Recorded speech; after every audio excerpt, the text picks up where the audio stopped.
मणिपुर की अपुनब सक्तम कायहंदना लेहनब होनबदा मितै फुरुप मपांगल कन्ना लेहनबगी तंगाई फदब लई हाइना यूनाइटेड कमिटी मणिपुर यूसीएम की प्रेसिडेंट वाईके धीरेन फोंदोरक्ले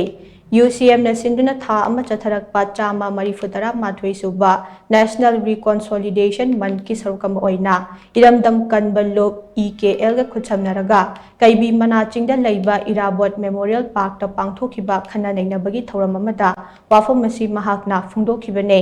अखोई अमुक हन्ना खुंताक लरोइसी हाइबा हिरमदा पांगथोखिबा खन्ना नैनबगी थौरम अदुदा वाईके धीरेन मखा ताना हाई मितैना मपांगल सोंथखिबा मतमदा माइकई कयादगी मणिपुर थुगाइनबा होनरकने मदुना मरम ओइरगा मणिपुर असि कनबगी वांगमदा लानखिगने ममांग थक्ता इपा इपुसिंगना थौना फना ngak senduna lamdam ase maning tamna hinglambane matam aduda chingtam amadi yellow proof sing yamna nuksi chanana hingminarame adubu ngasi di lamdam asigi proof sing tokhai tahana bohona bagaloinana lamdam asigi apunba saktam da singnarakliba ase laibuthibane lamdam asida chatharakliba saraulang sing asida aikoina isane isabu kanjanaba honabagi tangai fadaba lai ओरगलिबा फिबाबसिदा politician सिंगनासो political party की खेनब थमदना अमत ओइना पुनसिनदुना लमदमसि कनमिननबा होनगदबने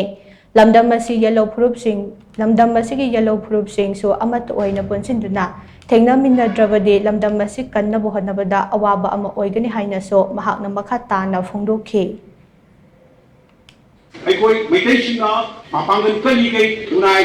ngakpa ngululmani aikoi ne hek son diu matamda aikoi da onjel la sa da lummaga leba mayam ma kham masi kunai sida le ya se aikoi wakal lo si poi ne bagi tanai da do aikoi de lai aifa ke tu la bagi si sarau rang sida gi manipur kan ja ni ai party ne ne maru ko ya wakal ado ko kan bagi mutta ai lai pa ne ne maru ko ya se कन्वीनरी सिगुम लबा इदाको मैना मसुम सिन cookie ना को तो रुसि कुछि लकांदा सिदि बादुम लबा सरौ रांग सिदगी iQOO नाइ सि कंजन बगी दमता तंगाई फदनै कोइ से अमत ओइ कुछि मिनाबगी आइकु तंगाई फदबदु लै थौरमदुदा यूनाइटेड पीपल्स फ्रंट की एडवाइजर खोमराम रतन हाई लेबागा सिंगाक सेनबगी थौगाई पाइरिबा लुचिंगबे सिंगना लैखिद्रबा इपा इपु सिंगदा हाइकल लेका तंबा अदु खक्तना दे लमदम असे ngakpa ngamloi lengakpa singna लमदम असigi नुपी अंगांग यावना मियाम कनबा ngamdraga हाइकल लेका तमदुना लेबाक निंगबा सारिबा असि उबदा इकाइबा फावे पॉलिटिशियन सिंगना सेंटर की यका येंगलगा लेबाक ngakpagi हाइनबी असे थादोकपा मतम ओइरे चनबी असे मखा असुम चथादुना लेरबदे खुनाय असि मुतखिबा याना लेरे ngasi aikoina manipur gi apunba saktam mase kanba ngamhaudrabade tungda hawrakadaba mirolna aikhoibo kari oina okhigadage haibase achauba wahang ama oirakle ipa ipu singna kanagumba amatagi mateng yaudana ngak selamba lamdam ase india gi mateng na ngasi kanbigani haina leithoklabade lamdam ase mutkhagane Manipur की अपुनब सक्तम दा सिंगनरक्लिबा सिंग अमदे मखोइना मणिपुर थुगाइना बा करी करम खोंथांग सिंग चथरकदगे हाइबसे आइखोइना मयेक सेंगना खमिनबगी तंगाई फदब लै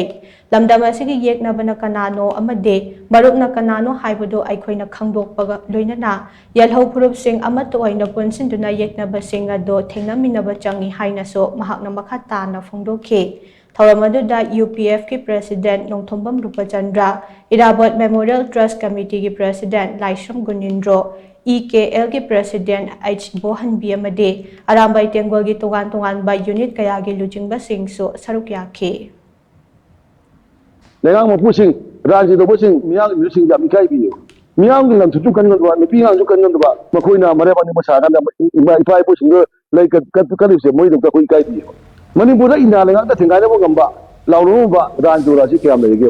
दिल्ली की का लेबा कोई थोंसरा मणिपुर सुम सोथरेबा मोइना कोई उसिलंदबे आइगी पाइ गुनदि निथि तोनि वांग सगुब गंबेबा ngasi akhoi akhoi ngangkhoi je tampakti hirobo gambewa akhoi ati igai nai ne maitai bo jati je on manipur yelo je